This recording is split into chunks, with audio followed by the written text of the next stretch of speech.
আমি আহিছো আপোনাৰ বদ্ৰমেলিৰ ওচৰত এটা গেৰেজ আছে, টমটমৰ গেৰেজ। তাতে আপোনাৰ বহুত ধৰণৰ কিবা সামান বিক্ৰী হয় আৰু আপোনাৰ ধৰক বেটাৰী চেটাৰী পৰা সব কিবা বিক্ৰী হয়। আমি তাৰ মালিকৰ লগত এতিয়া কথা পাতিম যে কি কি উপায় জিনিস তাত পোৱা যায়।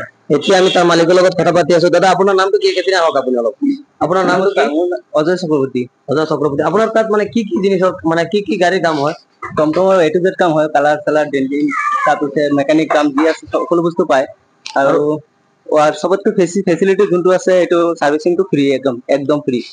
নতুন গাড়ী ললে সাৰ্ভিসিং ফ্ৰী? নতুন গাড়ী ললে সাৰ্ভিসিংটো ফ্ৰী পাই যাব। আৰু নতুন গাড়ী বিক্ৰী কৰে আপুনি? নতুন গাড়ী আছে মোৰ যোনটো আছে আপুনি এইপিনে আহি যাওক, আগত আহি যাওক। যিবিলাক বস্তু আছে এইবিলাক আমাৰ যোনটো কোম্পানী আছে এইটো কোম্পানী পুৰা ফ্ৰী দি আছে সাৰ্ভিসিং। নতুন গাড়ী ললে ফ্ৰী দি আছে সাৰ্ভিসিং। আৰু এনে ধৰক আপোনাৰ পুৰান গাড়ী আহিলে মানে ধৰক পুৰান গাড়ী যিকোনো গাড়ী আহিব আপোনাৰ মানে ধৰক অফাৰটো কি পাব? গিয়াৰ চেঞ্জ কৰিলে গিয়াৰৰ দামটো দিব অকল। মেকিংটো নালাগে? মেকিং নালাগে। আৰু ৱায়াৰিংতো ফেচিলিটি আছে, পুৰণা ৱায়াৰিং যিমান বেয়া হওক সেইটোও পাই যাব। আচ্ছা, আপোনাৰ ধৰক ফাইনেন্সৰ কিবা উপলব্ধ আছে নতুন গাড়ী ললে? নতুন গাড়ী ললে ফাইনেন্সৰ হেৰি আছে, কিন্তু নতুন গাড়ীটো আমাৰ এতিয়া বন্ধ হৈ আছে। বৰ্তমান যিবিলাক মেকানিক কাম যোনটো আছে সেইটো চলি আছে। খালি মেকানিকৰ কাম চলি আছে। এনে আপোনাৰ ধৰক মেকানিকৰ কাম মানে কি কি মেকানিকৰ কাম কৰে? যেনেকা গাড়ী 4 চকা হলে হ'ব, ডেন্টিঙৰ কামটো হৈ যায়। টমটমতো A to Z কাম হয়। তাৰপিছত যিমান পাৰ্টছ লাগে পাৰ্টছতো ফেচিলিটি আছে। পাৰ্টছত কিবা অফাৰ দিছে?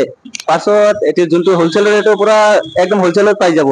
এতিয়া ধৰক আপোনাৰ গেৰেজত যে মানুহ আহিব, ধৰক হোজাইতো আৰু বহুত গেৰেজ আছে, আপোনাৰ গেৰেজত মানুহ আহিব, মানে মানুহ আহি অহাৰ পিছত মানে ডিছকাউণ্টটো কি পাব আপোনাৰ? ধৰক কামটো মানে কি ডিছকাউণ্ট হ'ব নেকি? বজাৰৰ পৰা আপোনাৰ ইয়াতে ডিছকাউণ্ট বেছি হ'ব নেকি? হয়, অলপ ডিছকাউণ্ট পাব, মাৰ্কেটৰ পৰা বহুত ডিছকাউণ্ট পাব মোৰ তাত। মানে ধৰক ডিছকাউণ্ট আছে মাৰ্কেটৰ পৰা। তেনে আপুনি পুৰা এড্ৰেছটো দি দিয়ক আপোনাৰ গেৰেজত। ভদ্ৰমিলৰ ওচৰত বা ভদ্ৰমিলৰ ওচৰত আহিলে টমটম গেৰেজ বুলি ক'লে দেখাই দিব এটা। আপোনাৰ টমটম গেৰেজৰ নামটো কি? চক্ৰৱৰ্তী মটৰ্ছ বুলি। আপোনালোকে দেখি পাইছে, মই এতিয়া তেখেতৰ নম্বৰটো মই স্ক্ৰীনত দি দিম আপোনাক। ভদ্ৰমিলৰ ওচৰত তাৰ নম্বৰত কণ্টেক্ট কৰি আহিলে হ'ল। আপোনাক বহুত কিবা অফাৰ ৰাখিছে সি। যিকোনো কাম কৰিব আপোনাৰ মেকিংটো নালাগে, আপুনি আহিলে হ'ল। বাকী সামান যিটো ল'ব, সামান লাগিব, সামানৰ দাম ৰাখিব আৰু মেকিং 1 টকাও নালাগে।